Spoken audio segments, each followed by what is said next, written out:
Vi har i Team Skælskør Slagelse cirka 40 frivillige, der hjælper til med at sætte vores arena op til alle vores holdkampe, hver gang vi spiller holdkampe hjemmebane. Og så det er noget, de alle sammen gør helt frivilligt fra kl. 1 om eftermiddagen, og så er de færdige kl. 12, når vi er færdige med holdkampen.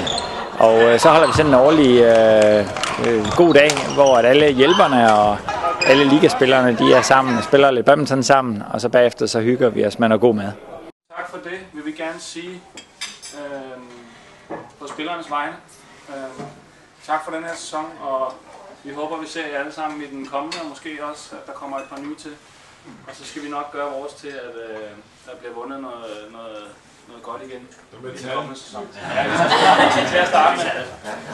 Så tak for det.